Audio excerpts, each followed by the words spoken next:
Êtes-vous curieux des forces mystérieuses qui façonnent notre monde? Vous êtes-vous déjà demandé comment les actions que nous entreprenons aujourd'hui peuvent avoir un impact profond sur l'avenir? Si c'est le cas, vous n'êtes pas seul. Le concept de cause à effet est l'une des idées les plus fascinantes et les plus puissantes de l'histoire de l'humanité. Rien n'arrive par hasard ou en dehors des lois universelles. Chaque action a une réaction ou une conséquence. Chacune de vos pensées, paroles et actions sont des causes. Ces causes déclenchent des ondulations d'énergie dans l'univers qui à leur tour créent des effets.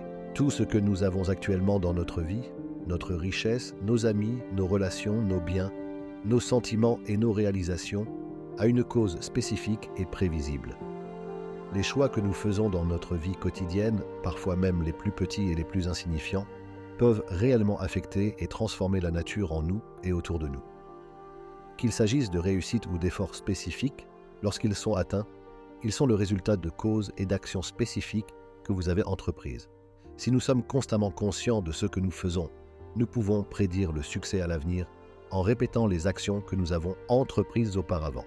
Si nous prenons les bonnes décisions qui nous sont bénéfiques conformément à la loi, nous connaîtrons sans aucun doute le succès. Que nous y pensions ou non, l'essentiel est dans les actions que nous entreprenons. Selon la loi de cause à effet, il n'y a pas de coïncidence ou d'accident dans l'univers. Tout arrive pour une raison et est basé sur la première action entreprise. Si vous pensez que quelqu'un a de la chance parce qu'il a réussi, détrompez-vous. Le succès ne repose pas sur la chance, il se construit en vous. Les effets que nous rencontrons dans notre vie sont directement dérivés des actions que nous avons entreprises, qui viennent directement de l'intérieur. Votre vie et votre destin se transforment chaque jour, et tout dépend de vos réactions aux événements qui se produisent chaque jour. Si vous faites la même chose chaque jour, vous obtiendrez le même résultat que celui que vous avez obtenu. La réalité dont nous faisons l'expérience provient de nos pensées, car ce sont nos pensées qui créent les causes au départ. Vos pensées manifestent votre réalité chaque jour, et la façon dont vous vivez la vie au quotidien est le reflet de vos pensées initiales. Nous choisissons tous d'éprouver les émotions que nous ressentons chaque jour, consciemment ou inconsciemment.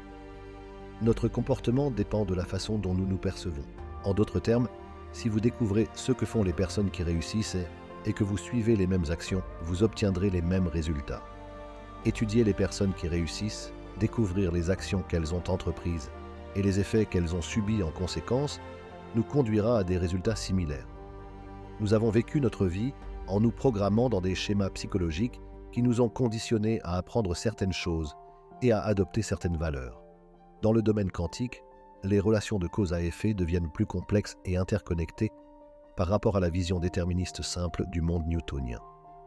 La mécanique quantique introduit le concept de superposition, selon lequel les particules peuvent exister dans plusieurs états simultanément jusqu'à ce qu'elles soient observées ou mesurées. Cela signifie qu'une particule peut se trouver dans une combinaison de différents états, chacun avec une certaine probabilité.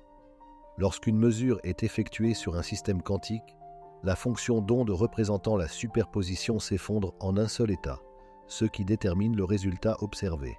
Toutefois, le résultat spécifique ne peut être prédit avec certitude. Il est de nature probabiliste. Cette nature probabiliste remet en question la notion de relation directe et linéaire de cause à effet. En outre, l'enchevêtrement joue un rôle important dans le domaine quantique. Lorsque des particules sont intriquées, leurs états sont corrélés quelle que soit la distance qui les sépare. Les changements dans une particule intriquée affectent instantanément l'autre, défiant les contraintes de l'espace et du temps. Prenons le célèbre exemple du chat de Schrödinger. Dans le domaine quantique, un chat peut exister dans une superposition d'états vivants et morts jusqu'à ce qu'il soit observé. L'acte d'observation fait s'effondrer la superposition en un résultat défini. Cela montre que les relations de cause à effet ne sont pas directes et déterministes, mais de nature probabiliste. Dans le domaine quantique, la cause et l'effet sont entrelacés dans un réseau complexe de possibilités. La nature probabiliste des systèmes quantiques et l'enchevêtrement des particules démontrent une vision non linéaire et interconnectée de la causalité. Elle suggère qu'une cause unique peut avoir des effets multiples et que des causes multiples peuvent conduire à un effet unique. Les résultats des interactions quantiques sont influencés par une combinaison de facteurs, notamment l'incertitude inhérente et les états intriqués des particules. Cette compréhension élargie des causes et des effets dans le domaine quantique remet en question le cadre linéaire et déterministe du monde newtonien, en soulignant les façons complexes et subtiles dont les particules interagissent et s'influencent mutuellement. Bien que les mécanismes précis de la causalité dans le domaine quantique fassent encore l'objet de recherches et de débats, il est clair que la perspective quantique offre une vision plus complexe, interdépendante et non locale de la cause et de l'effet, au-delà du cadre newtonien traditionnel. Tunnel quantique. En mécanique quantique, les particules peuvent traverser des barrières énergétiques impossibles à franchir en physique classique. Ce phénomène est observé par exemple dans les microscopes à effet tunnel. La capacité des particules à franchir les barrières énergétiques démontre une relation de cause à effet non linéaire, les particules pouvant apparemment contourner les obstacles traditionnels. Intrication quantique. Considérons deux particules intriquées, telles que des électrons. Lorsqu'elles sont préparées dans un état intriqué, les propriétés d'une particule, comme son spin ou sa polarisation, deviennent intrinsèquement liées aux propriétés de l'autre particule. La modification de l'état d'une particule affecte immédiatement l'état de l'autre, quelle que soit la distance qui les sépare. Ici, la cause, la manipulation d'une particule, produit un effet instantané et corrélé, un changement dans l'état de l'autre particule.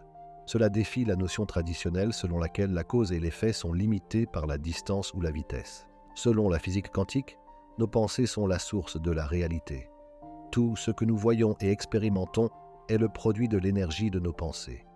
Nous sommes tous reliés par un champ d'énergie appelé conscience collective, qui répond à nos pensées et à nos émotions en créant la réalité. Si 3 personnes pensent à une nouvelle idée en même temps, elle a plus de chances de se matérialiser dans leur réalité subjective.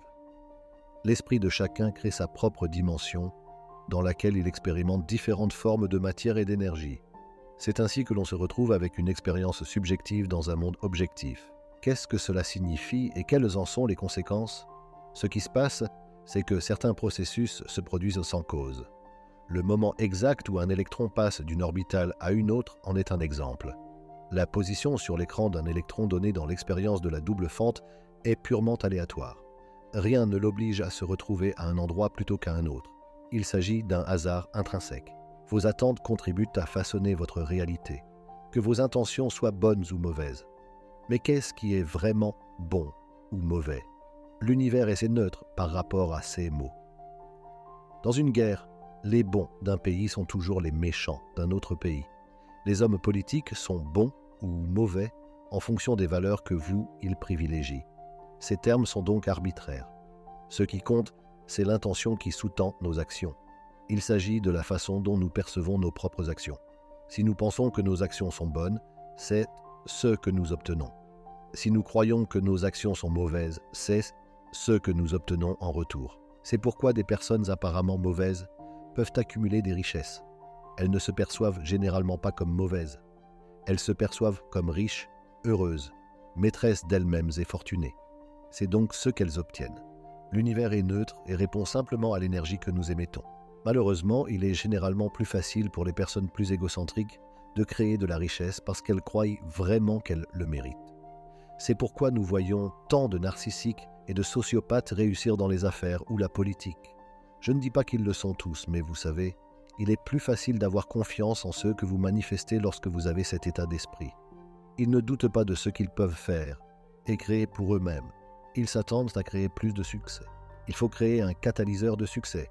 Si vous travaillez dans la vente, cela signifie que vous devez décrocher le téléphone ou ouvrir votre courrier électronique pour contacter des clients potentiels.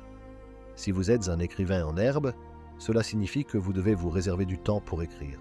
Si vous essayez d'apprendre une langue, cela signifie pratiquer régulièrement. Si vous êtes en quête d'inspiration, cela signifie qu'il faut aller la chercher dans le monde. Si vous voulez trouver votre partenaire de vie, il faut vous mettre dans des situations où vous pouvez rencontrer quelqu'un. La réalité la plus humble de cette loi et la plus difficile à digérer pour de nombreuses personnes est que votre vie actuelle est une représentation de la façon dont vous vous percevez et des choix que vous avez faits jusqu'à présent. Les habitudes que vous créez sont la cause. Dans votre présent, votre réalité est l'effet. Vous avez le contrôle. Vous êtes le catalyseur. Les pensées, les émotions et les comportements que vous éprouvez créent des effets. Votre identité actuelle est ce que vous manifestez. Ce que vous êtes est la cause de votre vie. Vous avez la possibilité de choisir le contraire à tout moment. Les lois sont simplement ce qu'elles sont. Il n'y a pas de bien ou de mal, de juste ou d'injuste. Vous créez simplement et la vie que vous avez est une représentation de cette création. Au cœur de toutes ces lois se trouvent vos attentes, vos croyances sur vous-même. Certains effets peuvent être souhaitables, d'autres indésirables. Avec le temps, les effets que vous créez deviennent exponentiels. Ils s'ajoutent aux effets précédents, créant des effets massifs. La loi de cause à effet est un principe métaphysique puissant qui lie la conscience et l'énergie en une unité indéfectible. C'est la clé qui déverrouille le véritable pouvoir de la manifestation et de l'évolution spirituelle. Ce principe révèle que l'énergie est l'aspect manifesté de la source, tandis que la conscience est l'aspect non manifesté. En comprenant cette unité, nous pouvons déverrouiller certaines des clés les plus profondes de la manifestation et de l'évolution.